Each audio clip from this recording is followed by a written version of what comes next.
tuppence, prudently, thriftily, frugally invested in the... To be specific, in the doors, tomes, mousely grubs, Fidelity Fiduciary Bank. It's not a great time to be a banker. They are the bogeymen, the pantomime villains of our time. Traditionally prudent and cautious, recently bankers have been behaving like demented gamblers on a hot streak. Then came the crash and the public bailout. So what was theirs is now ours, and what that means is that, technically speaking, the art collection belongs to we the people too. This is one of those moments when we have to take things into our own hands. According to recent newspaper reports, the Royal Bank of Scotland is just sitting on over 3,000 works of art. It's true, they've got some lovely paintings by the Scottish colourists, Peploe and Cadell. They'd go very nicely in my hall. Or how about a William McTaggart for the living room? Or there's that G.L. Hunter, very attractive. But something else has caught my eye. Meet John Campbell by William Mossman, one of the great portraits of a Scottish banker.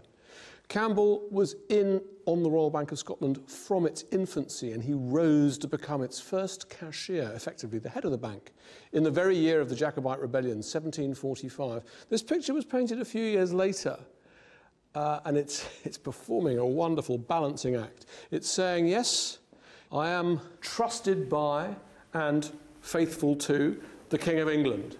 See the banknote by his side with the King of England's head on it, but I'm also a proud Scotsman. He's wearing tartan, even though it had been outlawed.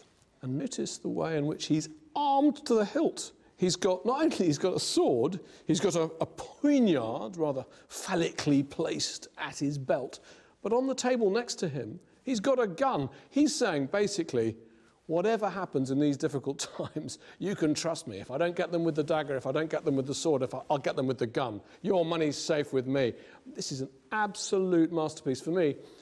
This is really the jewel in the crown of the whole RBS collection.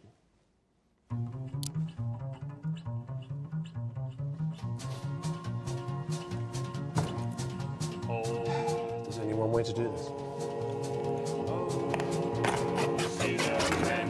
Where you gonna run to, oh sinner men? Where you gonna run to, oh sinner men? Where you gonna run to all on that day? The portrait I may or may not just have stolen is one of the first pieces of art commissioned by a bank in Britain in the early 18th century. But it's part of a tradition that goes back much further.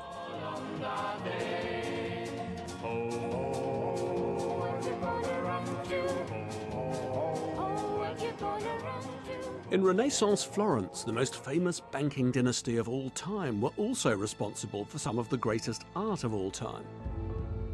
As bankers, the Medici had a poor public image, but by spending a fortune on prominent and very public works of art, they secured for themselves a place in history. It's the art, not the banking, that's their legacy. For hundreds and hundreds of years, ever since the Medici effectively bankrolled the Renaissance, bankers have been deeply involved in commissioning and acquiring and buying art. And the reason is, it's a way of saving their souls. They had always been perceived as men involved in a rather dirty business. Indeed, Dante had consigned bankers to the seventh circle of hell, where it was their punishment to be forever moving their hands, because they'd done nothing useful with their hands in real life. That was their eternal punishment. And notice here, on the grand staircase of the Royal Bank of Scotland, we've got a wonderful illustration of the relationship between bankers and art. Here they are on the wall, and there she is, the naked Venus carved from marble. Notice how the artist has given them very still hands. These days, the tradition has continued, and they call it a social responsibility strategy. But essentially, it's the same thing. It's bankers buying art in order to make up for their sins. It's bankers buying art in order to say, oh, please don't send us to hell, we don't want to go there. We're not that bad, really. The total value of the RBS collection is somewhere in the region of £15 million. Sounds like a lot of money. No wonder some people want the whole lot sold off. But think of this. The bank owes £45,000 million. So would selling the collection really make much of a difference?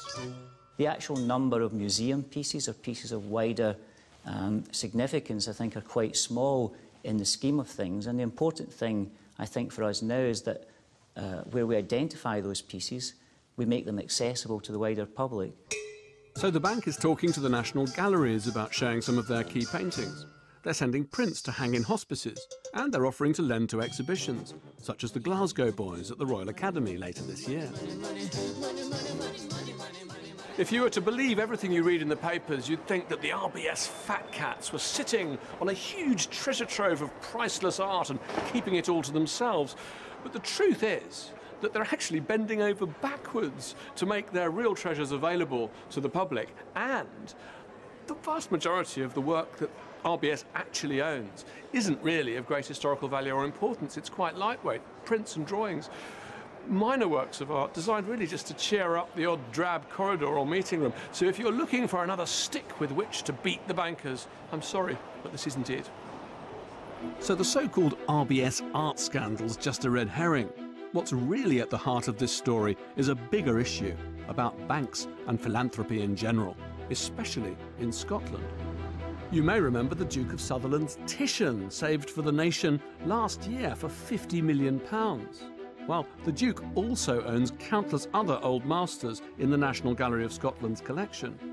What happens when he, or one of his descendants, decides to sell them off?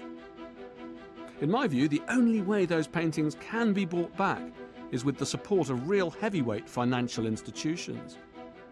I rest my case in the boardroom of RBS itself. Now, the real test of bankers' good intentions will come in the future when, God willing, this room once more smells of money, when, once again, the good times are rolling. And when that time comes, gentlemen, we must not forget the example of our founder, John Campbell. We must not forget our debt to society, and above all, we must not forget our debt to culture and to art. Yes.